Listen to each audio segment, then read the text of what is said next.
As the title says, draw my life. I said, you know what? Let me do this.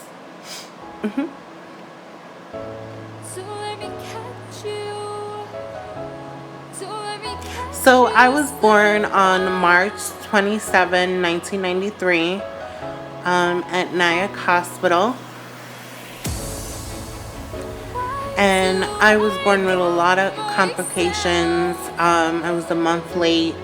My mother had an emergency C-section, and she passed out. She didn't even remember me giving birth to me and my dad.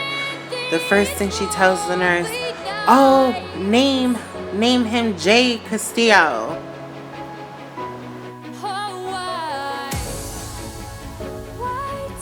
So I was in an incubator for like 2 weeks, and my mother wanted me to go home, but they didn't allow me, so I had to be in an incubator. Yeah.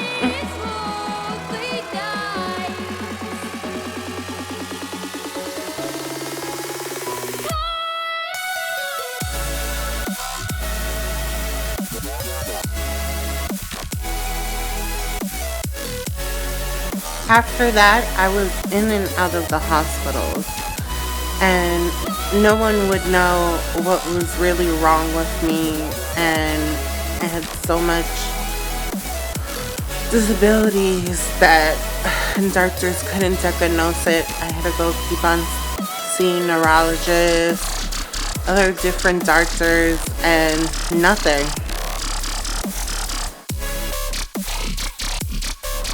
Then they finally diagnosed me as having learning disability and ADHD and other disabilities.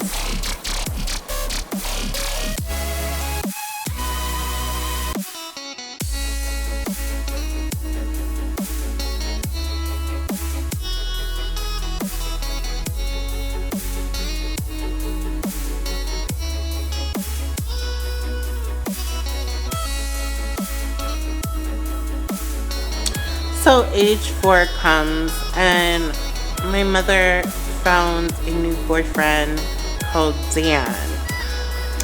For legal purposes, I'm not putting his real name, so I use Dan. And so Dan has been in my life for almost 19 years. He's a horrible person, and he abused me, and that started my whole stuff emotionally.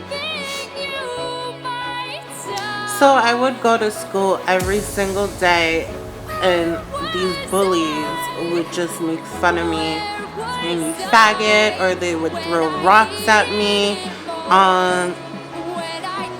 It was like a non-stop bullying me, and then going home and getting bullied by Dan, and no one was there to help me.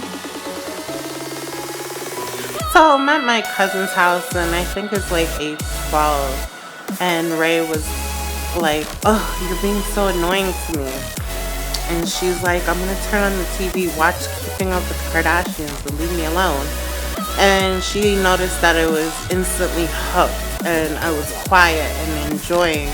So she's like, "Okay, I'm gonna sit here and watch Keeping Up with the Kardashians with you." And that's when I fell in love with Kim Kardashian. And that's when my name came about. I was just so obsessed with her. Like, I was like, I think that's my new name.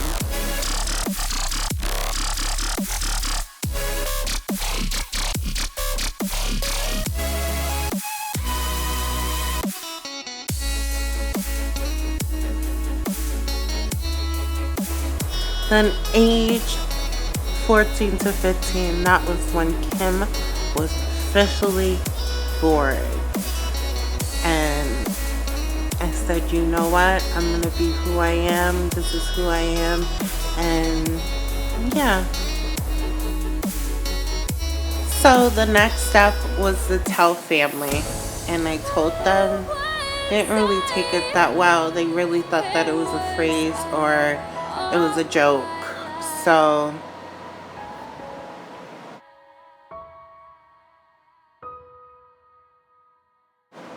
then 16 came and I was raped by my uncle.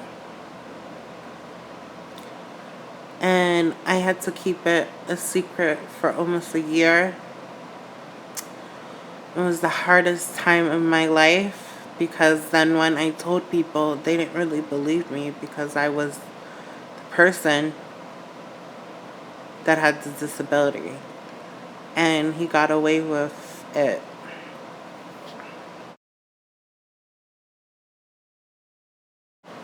And then I was alone at 16, thrown out on the street with the cops because I couldn't be home anymore.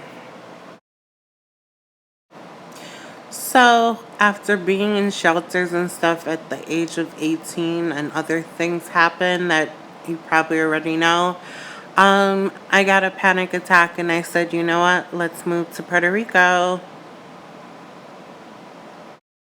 So, I'm moving back to New York City because it did not work out in Puerto Rico because I wanted to be who I am and no one really accepted that. So, I had to take the next flight out. And then from JFK, I went to New Jersey. And then I was 19 and I went to a school and they said, oh, you need a home makeover. I know someone because I was really depressed and everything, and I lost most likely all my clothes and stuff when I went to Puerto Rico. So then that's when I got to meet Bobby Brown, and she changed my life, and she gave me a home makeover and spent her time, and it was really loving and everything. So I was really happy when I met her and she fully accepted me for who I was and allowed me to just be me.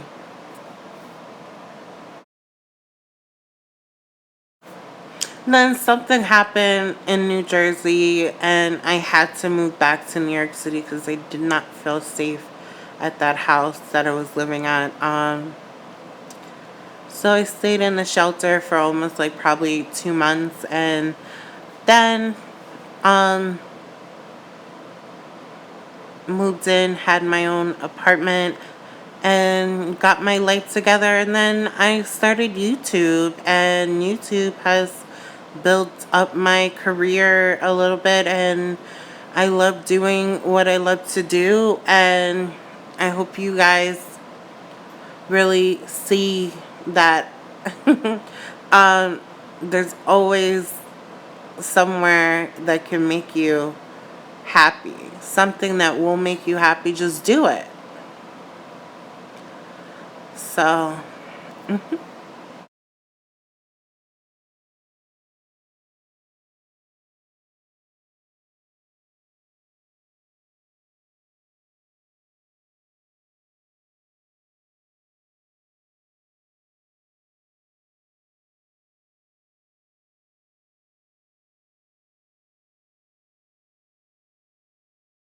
so until the next video, don't forget to be you and just be humble and stay strong.